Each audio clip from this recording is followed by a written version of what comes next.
a player who, at least when it comes to playstyle and whatnot, we're not too familiar with, but when it comes to the name, everybody knows who he is. Unlike some people. Thank God. I mean, I love you, Jolly well, but you gotta, you gotta sort it out, mate. All right? Like, yeah. Ay. I think there was a time where I called Jollywell Loves Jollibee or something. Maybe. It's the name of a Filipino fried chicken chain. Hmm. But that is enough about chicken, because here we are on Jagannatha KBBLE. That's a segue. As we load into the top right-hand corner map, swatting all the way to the top right-hand corner, we have the red Protoss player coming down from the land of China. He is representing, not just representing Dragon Phoenix Gaming, DPG, but also managing Dragon Phoenix Gaming, DPG. He is Enchant.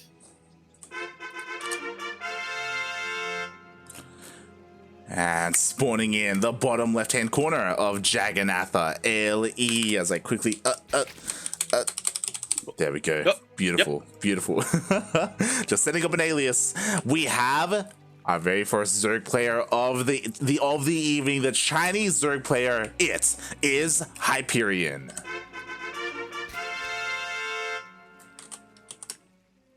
And we're not quite in the qualifying match just yet, but again, if you're looking for a Zerg player to make it through and take the fight to some of these Terran players like Dragon or XY, or to some of these Protoss players like Jesha and whatnot, then this is definitely a guy to cheer for. Definitely. My fingers crossed, mate. Hyperion, I hope you do well here. I hope you perform well. I am worried though, because again, Enchant really impressed me, but that wasn't a PvP. Now we see him in a PvZ, and what does Enchant have in store for us? Because again, a lot of these Chinese players, a lot of these players in general, they have their own meta, they have their own style of play. Are we still going to see Skytoss? And when we do, what kind of Skytoss are we going to see? Yeah, that's the question, isn't it? The Chinese server is definitely very, very quirky. The Protoss players in particular developed their own style purely because of ping disadvantages. I believe way back in the day of like Heart of Swarm or whatnot, you'll notice that if you watch a Chinese Protoss player play, they tended not to use Blink Stalkers even though they were meta, because, well, it was very reliant on low latency. Just didn't really have. You would see a lot more Immortal focus styles or Colossus focus styles. Yep. Famously, Jim, Maxed, Top, all these I think Top was Terran. No, he was Protoss. All these Chinese Protosses, they avoided sentries with force fields, and they avoided High Templar with Storm, and instead relied on different forms of AoE and different compositions instead, just to deal with that ping disadvantage, playing from China to the American servers, because back then they played in the WCS Americas. So yeah, they did have to like kind of adapt to that ping. So yeah, it's kind of interesting how that happens in certain regions, and we'll see if that applies here, because we do not see a Stargate opener. That we do not! And I gotta appreciate this coming up from Enchant. You can really tell he's been learning from Hero. Yeah, exactly. And ooh, here we go. So what's important is that Hyperion did dive into the main base. He did scout the Twilight Council, so he knows it's not a Stargate. He knows what the opener is for the most part. I believe he also got an eye on the gases. He should be aware that it is not going to be a charge all in. He's gonna dive in again and double check, and once he sees it researching, then he can deduce that, mate, this should be Glaive Adepts. Yeah, it should. I'm hoping he takes it seriously, though, because Glaive Adepts nowadays, you don't have to be super committed to them as the Protoss player. You can go for the 4-gate style, where you just build a bunch back at home, move them across the map, and just use them as your main form of map control as you tech up back home. We see that Enchant is definitely committing a lot more to that with that Warp Prism. Oh yeah, not just the Warp Prism, but this is not 4-gate Glaive Adepts, this is 6-gate Glaive Adepts, so this will hit a lot harder. As you were saying, this is a lot more committed, and unfortunately these gateways have not been scouted, so Hyperion is in the dark. He does have a lot of lings to like scout for a move out, and he does see it, but is he ready? That's a big question, is it? Well, his Roach Ward is halfway done, and I appreciate that he did decide to go for a safety spine. He doesn't quite have his units in the best position right now. Yeah, I'm a little bit worried because there's no creep connecting the main base to the natural. But the creep spread here outside the third base is pretty well done. There are a lot of queens here to focus down the War Prism if it gets close. As you were saying, I love that spine at the third. Again, taking this very seriously, and he bought enough time to where roaches are now being produced. That they are. He has figured out that's a War Prism, and you have a lot of gateways now, buddy. I need to take this as seriously as possible, but we'll see what Enchant is able to pull off from here. One of the scariest moments when defending against a Glaive Adept opening like this is when you think that you've killed enough Adepts, when you think that they're done, but then all of a sudden 4 Adepts are in your main and you just lose your mineral line. It's one of those things where you think you survived and you think you're living, but then you're dead. Exactly. Yeah. Oh my god. You're dead all along. And they do commit to the shade. All the Lings are going to go down. Only roaches and queens left to deal with this. And again, there's no creep connecting these bases. He commits to the shade, and now he's at the third. Hey, that was a fantastic use of the SimCity. But speaking of SimCity, those Adepts got 0 drone damage because they were just way too preoccupied with that Spine Crawler. Hyperion bought himself even more time to get those drones away. I'm worried for him, though, because Enchant is still walking in. He is. So now there is a decent amount of roaches. He can go toe-to-toe with the Adepts, but he has to keep up, and that's a scary thing. Now, there's no spines, so the next time he shades into the third base, if there are drones there, those drones will die. They will go down. He's focusing down queen after queen. He does commit to the shade into the natural. He does take out quite a number of queens. These Adepts are a little bit disjointed. Aren't quite able to get the target firing, but now Enchant has target fired what he needs to. 9 drones go down, which isn't bad, but he does need a bit more than that. Yeah, exactly. 9 drones is a good start, but he needs to snowball from here. And as we can see, there is no third base behind this. He is transitioning though. He has started Immortal production. He's getting ready for that next wave to go up against these roaches. Yeah, he's doing a pretty good job of just pressuring Hyperion out and keeping him back at home as he transitions out of this, as you say. It's going to take quite a while for the reinforcements to get here, but once they do, these roaches are not going to have a good time dealing against juggled Immortals. Yeah, exactly. And the queen has got to go down. The third base is a little bit exposed. We do see another massive shade. Is he going to commit? He does not commit. A little bit more passive, and I love this, right? Like, again, he still has a very, very respectable amount of Adepts that should be feared. Absolutely should be. They, funnily enough, are enough to one-shot roaches. Or at least two-shot them here and there. So Hyperion really needs to be careful of how he splits up his army, if he even decides to do that. Yeah, exactly. A couple more roaches do get picked off. Again, the longer this goes on, more and more Immortals are being pumped out. The second one is on the way. We're soon going to see a third. Eventually, at some point, also, Hyperion needs to think about the next step, because I'm a little bit surprised he still... Actually, he has no lair. I was about to say, he doesn't have roach speed. Oh my. Yeah, I'm just noticing that right now. He's been so preoccupied with the pressure coming out from Enchant, and now Enchant has gotten to the main base. He's got to be heaving a sigh of relief right now. He's like, thank Christ, I'm actually ahead on the tech on you. Yeah, like, this is huge. Like, again, he sees no lair. That means these roaches are so slow. When Hyperion eventually does go for a counterattack, it's going to take so long to get across the map. Like, Enchant has nothing to really worry about here.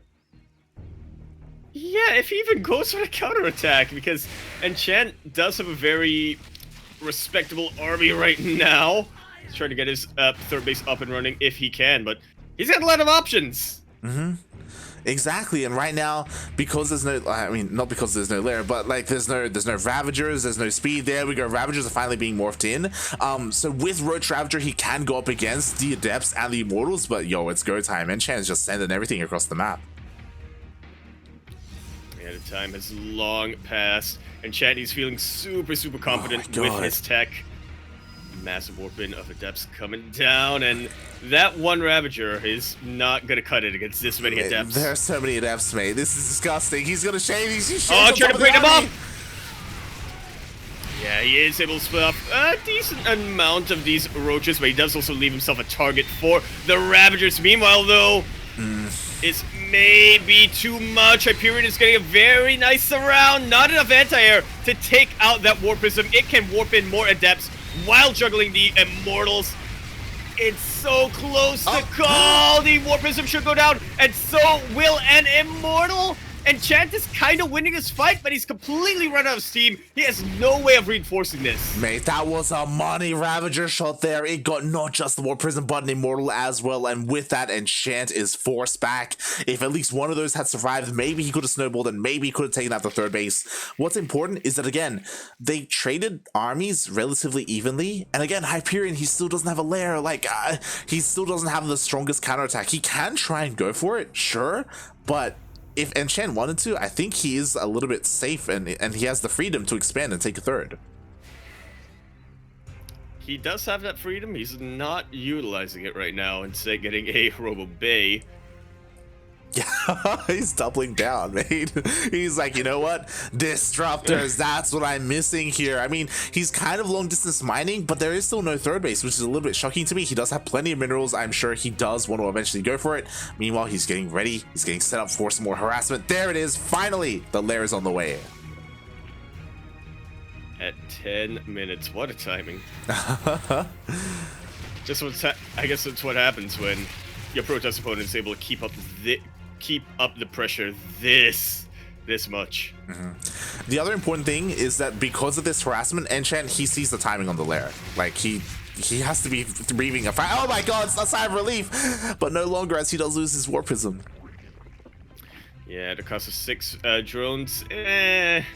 Exactly the best trade in the world. The second Warp Prism that has gone down this game, and Enchant only has a single Robo facility right now. He wants to be making disruptors. If he needs to pause production to remake that Warp Prism, that is going to delay his timing by so much. Exactly, like that was a huge win, a win that Hyperion absolutely needed there, because with the death of that Warp Prism, that means now he has the freedom to drone up. He doesn't have to worry about harassment, about like a Warp Prism getting into the main base or the natural or anything like that.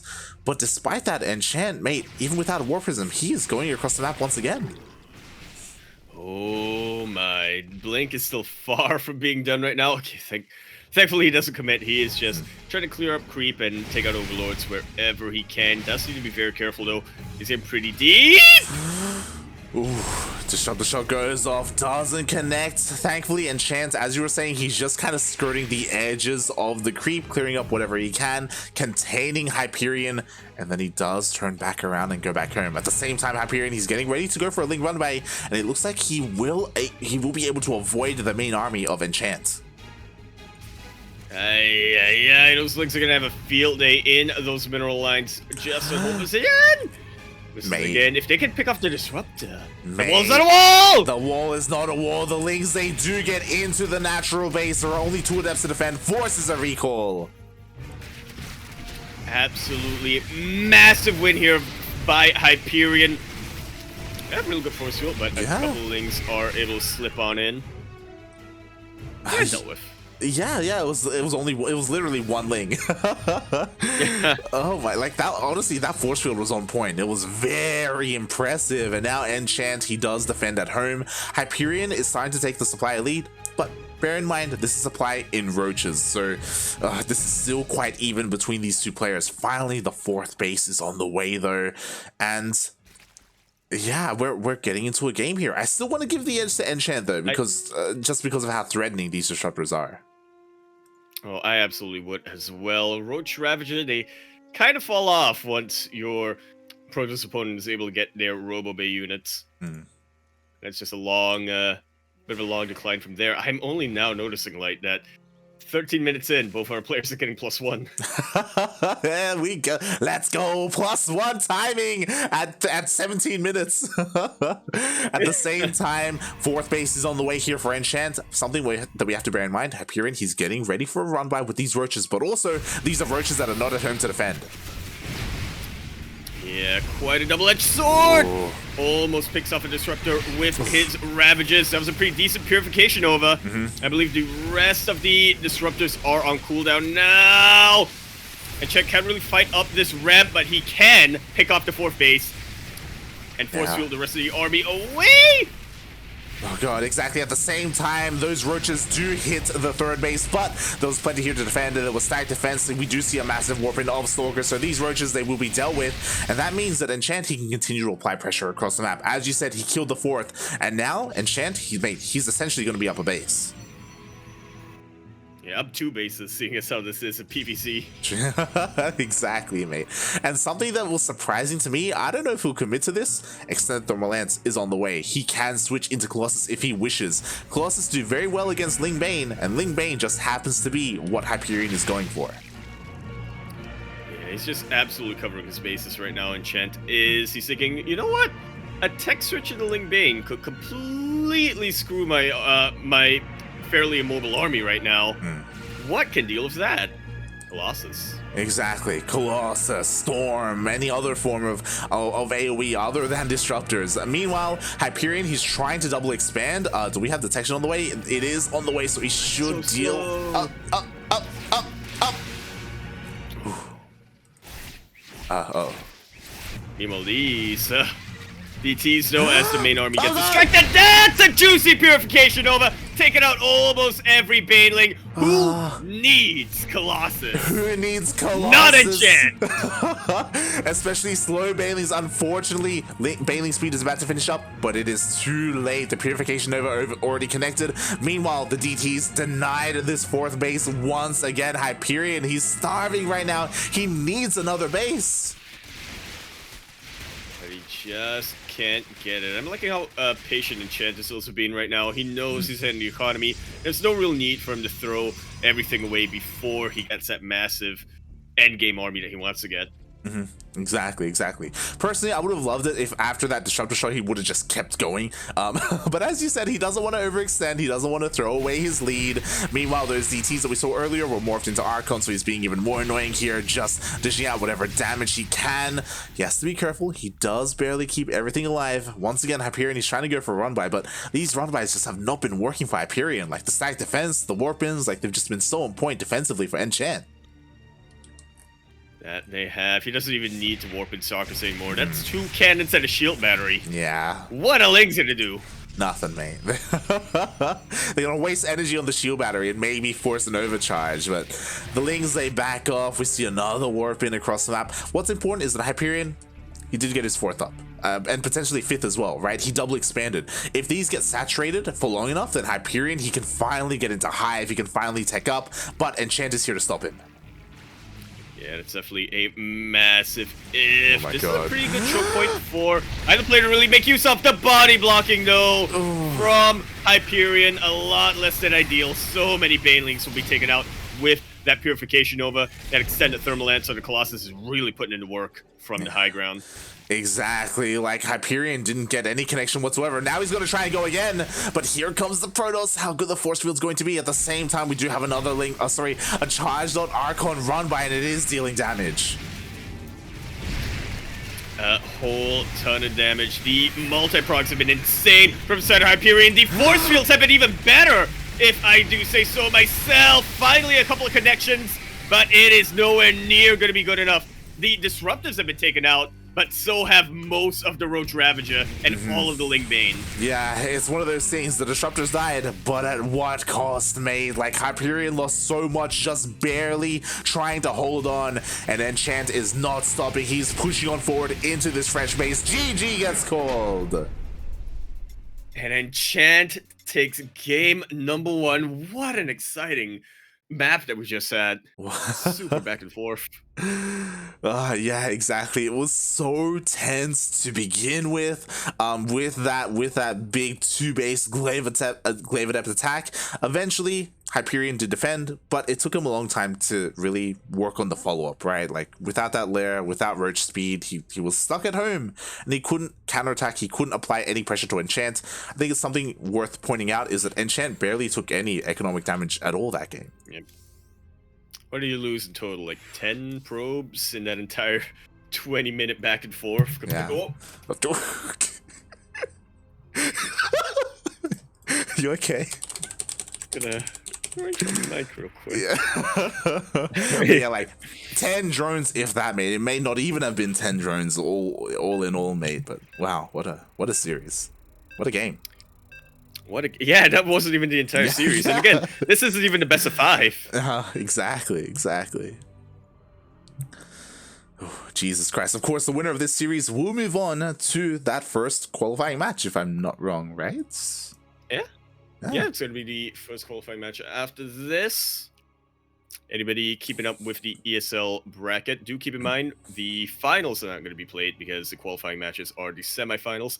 2 players tonight will qualify. They will not have to worry about revealing their practice and whatnot until this weekend, if I'm not mistaken. Whereas everybody else, they're going to have to come back on Friday. That they will. Indeed, Areno. As we continue our series here on 2000 Atmospheres LE. We're spotting in the top right-hand corner map, spotting all the way in the top right-hand corner. He is... I'm really trying to find a song that's like about management or something like that. Whatever, cutting life into pieces or something. How about that? He is the Red Protoss player representing as well as managing Dragon Phoenix Gaming DPG. He is Enchant. And spawning in the bottom left-hand corner of 2000 Atmospheres LE, we have the Chinese Zerg player, one of the only Zerg players in this entire bracket. Can he do it for his entire race? We'll find out. Representing Team SLT, it is Hyperion.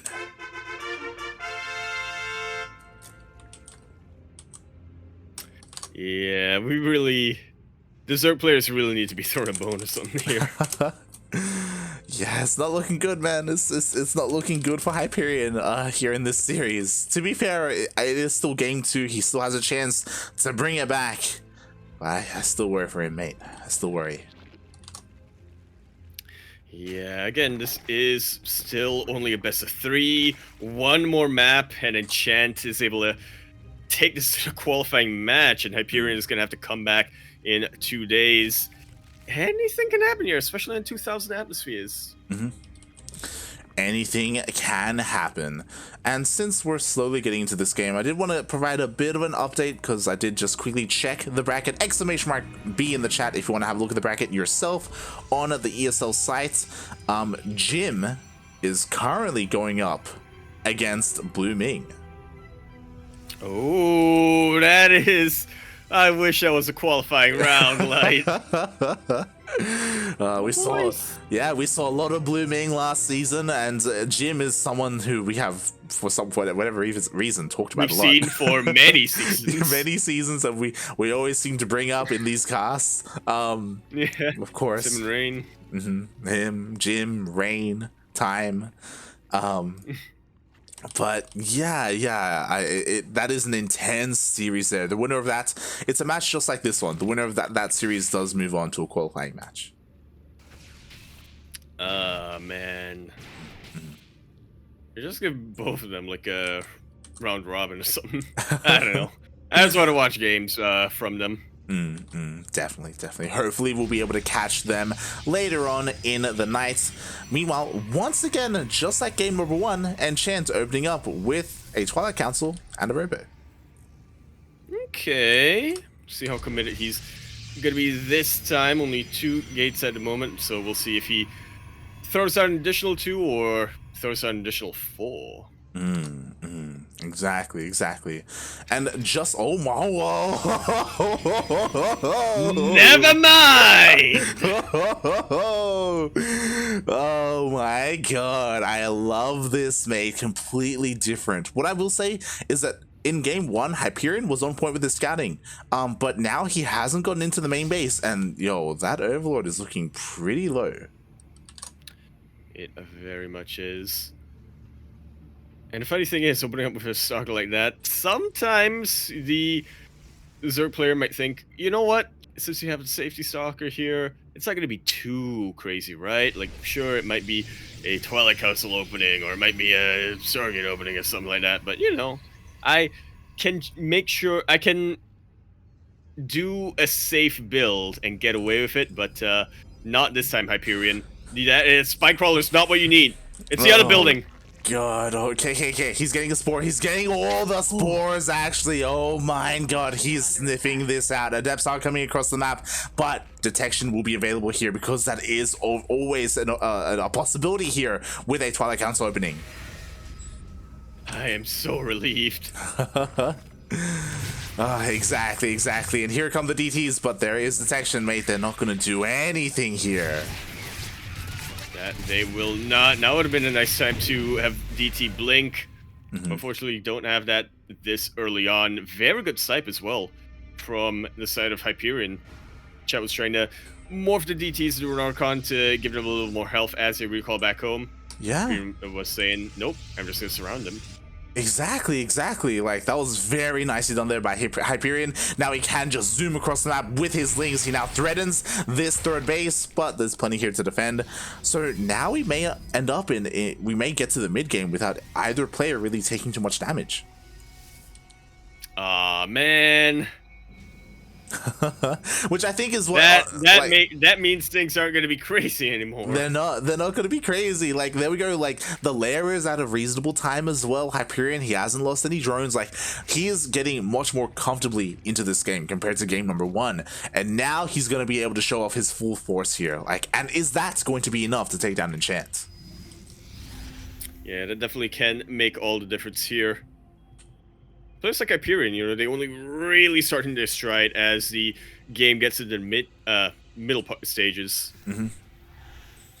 Ooh, yeah, exactly. Meanwhile, the Lings, they do hit that third base, but again, there are plenty of Adepts here ready and waiting to help defend. They try to sneak into the main. Ooh, there's no shield battery here, so these Lings can break through. Oh my god. They can. They might even be able to pick up a couple of probes if they so wanted to. The Archon's not getting too much done. Back on the other side of the map. Meanwhile, the Immortal is super exposed. Not there to provide a body block.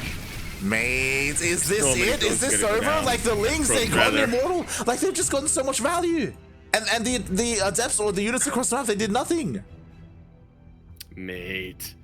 Not a single probe had to go down, and that was still advantageous for Hyperion. Oh god, exactly. Meanwhile, Enchant's, mate, these Archons, they got a lot of work to do. They got a lot of work to do. They're clearing up creep, they're getting an Overlord here or there. This is nice and all, but they need to achieve more. What I will say is, it looks like, we have a +1 timing on the way for these Roaches, but there will eventually be Disruptors out. Eventually, yeah. Hopefully Enchant is on point with his Chrono Boost here, because otherwise Hyperion is just going to walk right all over him.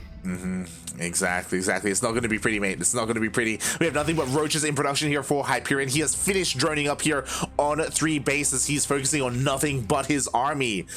And he's just, like, the army supply is just dwarfing that of Enchant now. Absolutely, his +1 is going to finish up very, very soon as well. Enchant even has Hyperion rather even has eyes on the army of Enchant. He doesn't need to go across the map. Honestly, if he just takes out this army here, Enchant should know that there's no way he can defend. Did he just throw down a force field outside of the map? Wait, that's possible? That's outside of the map, mate. That was... Yeah, that's dead air. That was dead air, mate. What? Day I learned. Oh my god, okay. Meanwhile, the Road Ravager, it is across the map. The Disruptor is not out yet. It's just about to finish up. Oh, and it has a long ways to walk as well. Battery overcharge is not going to save Enchant from this many Roaches in a concave. Well, I say a concave, but he does need to start moving them forward. Yeah, exactly. There we go. The Disruptor does finally come out. 1 Purification never goes up. Honestly, a very good shot, but even that isn't enough to stop the swarm here from Hyperion. Absolutely overwhelming. GG is called. Hyperion shows off how well he can handle himself as long as he's able to have a solid start in the early game. Exactly. Hyperion showing us that he is not going to take this lying down. He does make this a series. He does fight back. And we are going into that ace match, mate. Oh, boy. I think a lot of us were expecting this to be a pretty close series. Definitely closer than what we started off with. It's the magic of seeding. Yeah, and But yeah, but I will say Hyperion looks a little bit more impressive when it comes to just the sheer macro. yeah, it goes to show that, okay, if Hyperion is allowed to play out his game, if he doesn't lose all these workers, and if he isn't forced to stay at home defensively because of all these glaive adepts, like, he is a force to be reckoned with. And I do think that he did redeem himself in the eyes of us and the viewers as well here in game number 2. Now it's on game number 3. We saw how important these openers are for our Protoss player. You know, what does he go for here? 12 Fool. I said Protoss player. Final answer. It doesn't matter. They're both gonna do it. As we conclude our pre-qualifying match here on Lightshade LE, we're looking at the top left-hand corner map, spawning all the way at the top left-hand corner of Lightshade LE. The red Protoss player coming down for the land of China. He is gonna be representing and also managing Dragon Phoenix Gaming, DPG. But not just them, he is also representing the hopes and dreams of every team manager out there. He wants to prove that managers as well can be fantastic players, like TY did for casters. He is Enchant.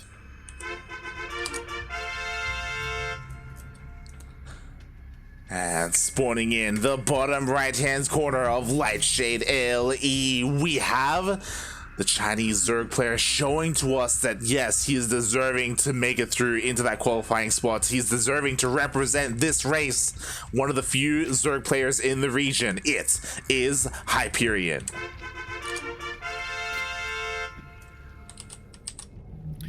Oh boy, Paz actually brings up a pretty good point. Hyperion is also the Rainer Slayer. Oh, true. I forgot about that. Oh my god. Wow. But yeah, shout out to Pez as well. Like, thank you so much for resubbing 4 months in a row. Again, we appreciate the support, and we wish you the best of luck as well. Pez, he's one of those players who got seeded in. He doesn't have to play in the open qualifiers, but still has to be there for the closed ones this weekend. Yeah, I don't think I've been able to say this in a cast or whatnot, but yeah, shout out to Pez in ANZ Champs. That was some of the best form I've seen him in a long time. Yeah. Absolutely proven that with that kind of a structure and that kind of support, the players can really improve a lot, and Pez is one of them. Definitely, and I think he had a very impressive showing even against Seether. Sure, he lost the series in the end, but like, still, it was so close. It was so hype, especially compared to what the grand finals were in the end, right? Like, I think Pez, like, it was something that. Oh man, I'm still remembering that, and now Seether was like, oh, I just accidentally became the champion. Yeah, like, he didn't even believe, and it's one of those things where, like, we always praised Pez, and you and we always talked about how he is the best PvZ in the region, and I think that night he proved that he may even have the best PvT in the region as well. Absolutely. I used to think it was Starduck, but yeah, no, Pez has edged him out a little bit. Yeah, I mean, of course, we got to cheer for our boy, our Duckling, right? Like, oh yeah, I still think Pez. I still think Starduck overall, like, more than Pez, but in those 2 matchups in particular. Yes, we are biased towards our own CranKy Duckling members. But regardless, we wish you the best when it comes to this weekend and your DreamHack run. Oh boy, we're also fingers crossed for our own players as well. They still have to make it through the open qualifiers. But speaking of open qualifier, we are here in the Chinese open qualifier, and once again, Enchant is going for that Dark Shrine.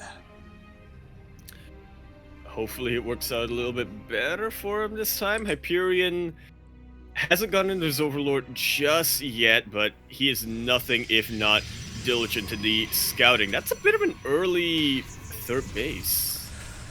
Yeah, quite early indeed, and that might throw Hyperion off. As I quickly check his vision, he hasn't been able to get into the main base. He still doesn't really know what the opening is, obviously because there's no Oracle, there's no Void Ray coming out. Like, he knows it's not a Stargate, but yeah, he's still in the dark. This is so big brain from Enchant. Problem is, Hyperion is paranoid after those last 2 games they played out, so He's still getting spore crawlers. He's still making sure he's as safe as can be. Yeah. At the main base. So there might be an opening there. There may be an opening. What's interesting is that the Dark Shrine is done, and this time there's no War Prism because the Robo was delayed because of the faster third Nexus. So the DTs, they have to run across the map instead, so they have less maneuverability, and I don't know, man. I don't know what they're gonna accomplish here. Maybe they can slip into the main. The Shade actually just scouted, and he saw that there were spores here at the third. Yeah, he's got to pick a different target now. Oh. As the spore crawlers finish up in the main base as well. The lair has also completed, so overseers are always a possibility. I just love how Enchant just used his shades to scout, and because of that, every single time we saw the DTs like nope out of there, like, oh nope, we don't want to go there. Oh no, we don't want to go there Guess either. we're Archon now. So this time what's important is that Enchant really stumbled out of the gate in game number 2, where he lost his DTs and even lost the Archon that he was morphing in, but this time he does keep it alive, so that, you know, that is the difference. That does count. Yeah, in that last game, we saw Hyperion be very, very stable as Enchant threw a lot of resources at him, getting a loss in the end, but now both players are very stable economically. We'll see who is able to edge out the fights. Oh boy, exactly. I mean, here we go. Hyperion, he's already pushing out across map. He's actually going for a queen push, oddly enough, here, against a ground-based composition. I don't see that too often. This is more commonly done against like Stargate openings, but I mean, he's not stopping the queen production. That he is not. I guess more and more transfuses can't hurt. Yeah, definitely. More roaches are on the way. Roach speed is still just now starting. Same with the Evo chamber. So he may be waiting for a couple more upgrades to finish up here. And this will give Enchant a little bit more time to get ready. And there we go. He is once again looking to go into those disruptors. Absolutely key here in defending against Queen Marches like this, especially Roach Ravager Queen rushes. You need those Purification Novas to land as juicily as possible, which, to be fair, isn't too difficult when the Roaches bunch up like this. Exactly. It's so difficult to split up your Roaches against Disruptors. I know that from experience. It can be really difficult. But here we go. Another base is being taken here by Hyperion. He's still chilling at home, waiting for his upgrades. And yeah, we'll see how this turns out, because again, Hyperion isn't being hyper aggressive, and neither is Enchant. Sure, he opened up with the Dark Shrine and didn't accomplish anything, but like, he is still pretty solid here at home, and he has bought enough time where the disruptors are coming out, and he's gonna be able to get a decent amount of them. That he will. His Gateway Explosion has finally kicked in. He can warp in as many Stalkers as he wants right now, or as many as he can afford, really. Getting a 4th base of his own. Hyperion is aware of that, and he should be pulling the trigger. Very awkward position as well on Lightshade to get a 4th base. Yeah, exactly. It is. I'm surprised they didn't expand here towards the south. Hyperion getting ready for another Ling run by. The wall is open if he goes towards the natural. Oh, he's going. Oh god. He's warping, did he? Okay, thankfully he has a warp in still available here. Yeah, exactly. He just barely closes that gap. The Lings do not get in. Thankfully, that would have been disastrous if he got into the natural. It's true. He was trying. He was trying. Meanwhile, what's interesting is that Hyperion, he did not stop taking up. When he saw that 4th base, he still had that Hydroden on the way, Infestation Pit. He wants to get into those lurkers. Ooh, force use battery overcharge here to keep another shield battery alive. Oh god, the main fight is happening. Purification Nova does not go off. That disruptor gets sniped before that can happen. But it was close. Very close. That was intense, mate. My oh my. But that's honestly pretty huge for the disruptor to go down, especially because Enchant actually stopped disruptor production for a while there. I was honestly a little bit surprised. I thought he was going to keep going. He wants to diversify his AoE. I think what he really needs right now is a second robo. He needs that double robo production. Yeah, you can definitely afford it, especially with the 4th base not being threatened at all. Yeah, which is shocking to me as well. Yeah. I'm so worried. I mean, taking a base there where, I mean, it's such an isolated location. You don't have shield batteries available yet. Finally, Hyperion is looking to take that out, but forced to move back when he sees the army of Enchant move across the map. He is setting up some roaches to go for a bit of a counterattack, though. Sure, there's some side defense. Oh my god, he's actually... Oh, Hyperion, please, you gotta be careful with how you maneuver your roaches. And you do! Like so! Oh, that was a juicy Nova. That it was. Meanwhile, a couple of the Ravager shots are connecting, but yeah, he does fall back to the high ground off of creep, and Enchant does defend, and at the same time, ooh, actually manages to warp in Zealots into the main. There's something I absolutely appreciate watching Enchant. Again, you can just tell he's on the same team as Hero. Yes, man, this multi-pronged Protoss style is not something you see every day. It isn't. It's very stylistic. It definitely is. Meanwhile, unfortunately, the War Prism isn't here, so the disruptors are going down. The War Prism can't add any of that additional micro, but despite that, the Protoss army is still pushing through. Oh. Yeah, the War Prism wasn't providing any additional micro there, but the StarCraft was providing a beautiful buffer. Protoss army not quite able to crack, but it provided such a good distraction for these Zealots to get bases! It's gonna go down! The fourth base goes down. Sorry, that was actually the third base. 25 drones as well. Enchant, sure, he may have lost the battle here towards the north side of the map, but he dealt a devastating blow to the economy of Hyperion.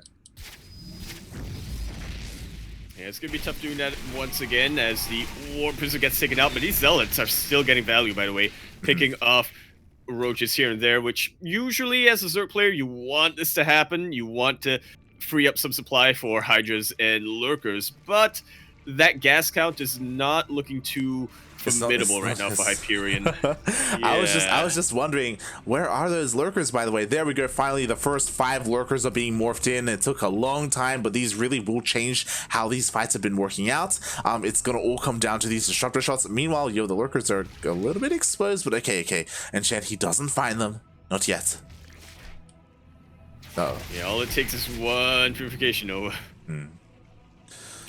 Two, actually. Yeah. 2 purification Novas, because I don't believe Enchant has any detection to clean up what remains.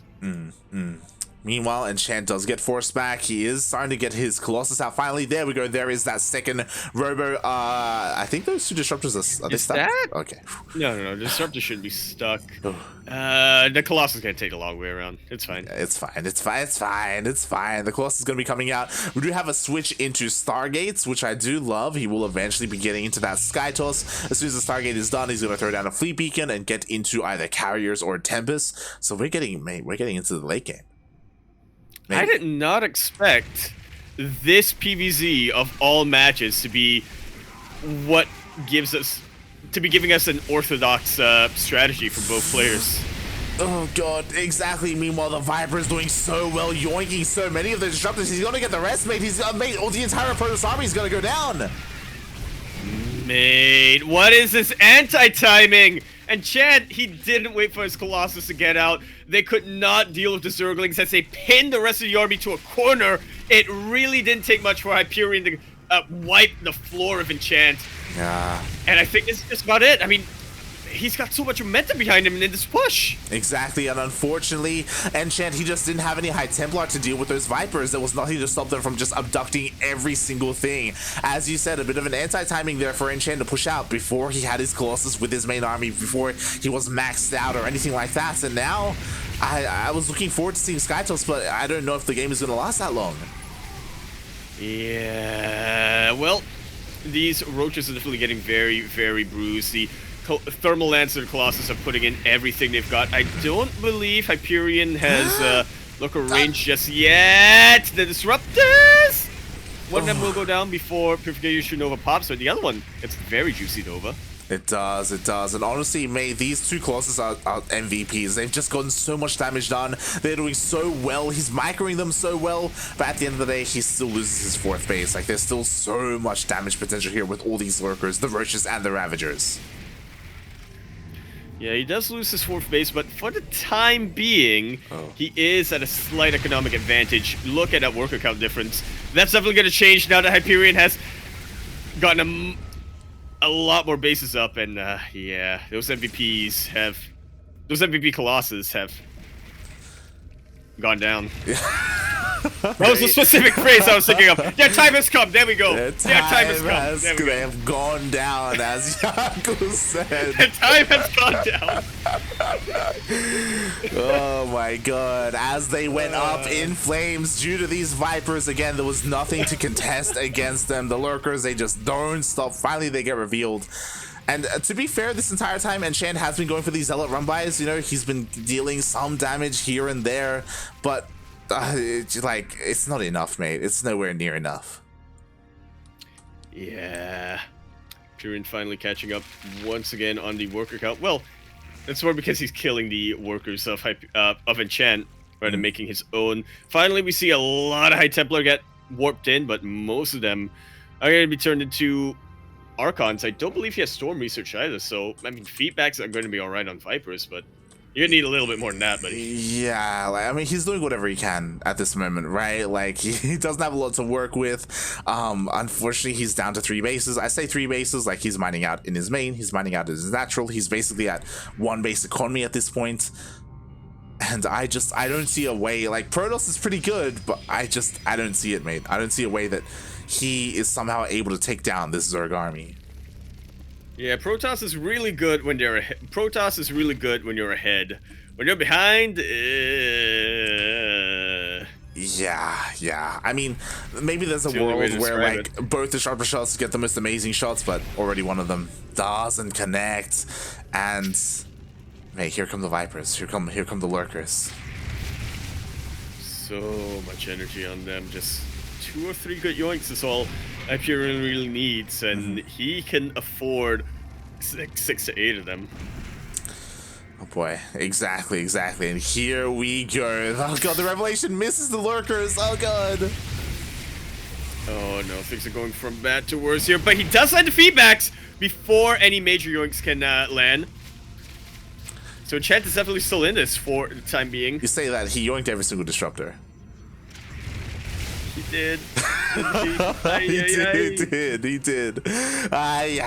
Meanwhile, another Zealot run by here at the natural base. I mean, again, these Zealot run bys have been so consistent. They've been really impressive. They're really what is keeping Enchant in this game. But as we said, like, there's no more disruptors, there's no more purification overs. There is Storm though. It did finish up. It did, but I feel like this is, oh man. Everything has been researched and produced at the wrong time right now for Enchant. You can only have one, Storm or Disruptors, and yeah, unfortunately for him, Hyperion is making sure that he always has a rock choice. Yeah, exactly. Here we go. The storms are landing, but it takes so many storms to really deal with these Lurkers. The Lurkers, they survive anyway, despite sitting in the storms, and there goes the army of Enchant. Yeah, and with it, the chances of him qualifying tonight as well. Exactly. As a reminder, this is a single elimination cutthroat brackets. One chance is all you have. And Hyperion, even though he stumbled out the gate, even though he had a really rough game 1, he pulled it together in game 2 and game 3, and now he's just pulling Enchant apart. He goes for another run by, takes out the 3rd base, gonna be able to take out the freshest base as well. And Enchant, he's being spread thin. He just doesn't have enough to defend at all places at once. Yeah, he's gonna try though. Best of his abilities, but at the end of the day, he just does not have the supply to spare. Oh, that is some juicy probe connections. Yeah, they all go down, mate. GG gets called, and Hyperion takes the series 2-1.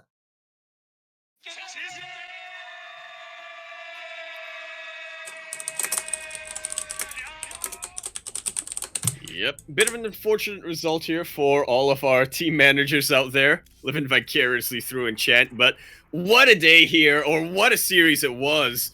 The closest one we've had so far, Nightlight, and I'm just super excited to see Hyperion take it to, as I quickly check the bracket to see if we get any updates for our first qualifying match. Take it to Asuna. Ooh.